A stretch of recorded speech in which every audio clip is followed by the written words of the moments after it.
श्री स्वामी समर्थ. स्वामी समर्थांच्या कथा, त्यांचा महिमा ऐकावं तितका कमीच आहे. स्वामी समर्थ महाराज कधीच आपल्या भक्ताला निराश करत नाहीत. तर अशीच एक घटना राधाबाईसोबत घडली. स्वामींनी तिला दिलं तिच्या निस्सीम भक्तीचं फळ. ही गोष्ट शेवटपर्यंत नक्की ऐका. तुमच्याही आयुष्यात असा चमत्कार नक्की घडेल. अक्कलकोटच्या जवळचं छोटंसं गाव. लोक साधे श्रद्धाळू. त्या गावात राहत होती एक आई, राधाबाई. गरिबी होती, पण ती स्वामींची निस्सीम भक्त होती. ती आहे त्या परिस्थितीत समाधानी होती. एक दिवस तिचा लहान मुलगा तिला विचारतो की आई, स्वामी समर्थ खरंच आहेत का? आई हसते आणि म्हणते, हो बाळा, स्वामी समर्थ सगळीकडे आहेत. आपण मनापासून हाक दिली ना, ते लगेच ऐकतात. थोड्या दिवसांनी तिच्या मुलाला ताप येतो. त्या रात्री बाळाचं अंग तापानं फणफणलं.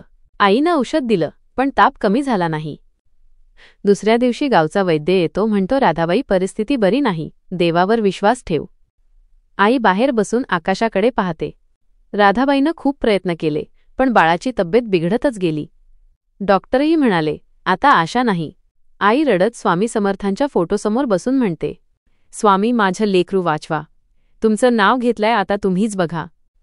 आई घरात अगरबत्ती लावते. स्वामी समर्थांचं नाव जपत बसते. ती रात्रभर स्वामींचं नाम घेत होती. तिचं मन अश्रूंनी भरलं होतं, पण श्रद्धा डळमळली नाही. फोटोतून प्रकाश पडतो, जणू स्वामींची कृपा झळकते. आई थकून डोळे मिटते आणि तिला स्वप्न पडतं. स्वामी समर्थ तिच्या दारात उभे आहेत.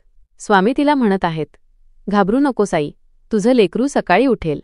आई सकाळी जागी होते. बाळ तिच्या मांडीवर हालचाल करू लागत. ती थक्क होऊन पाहते. बाळ हळूच डोळे उघडतं. आई मुलाला मिठी मारते. डोळ्यातून अश्रू येतात. आई म्हणते, स्वामी समर्थ, तुम्ही आलात माझ्या घरातच. माझ्या लेकराला परत दिलंत.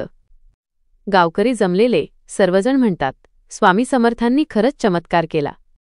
त्या दिवसानंतर त्या गावात दर गुरुवारी स्वामींची आरती सुरू झाली. लोक म्हणतात, जिथं श्रद्धा खरी तिथं चमत्कार घडतोच. स्वामी समर्थ आजही आहेत, प्रत्येक घरात, प्रत्येक श्रद्धाळू मनात. जय जय रघुवीर समर्थ.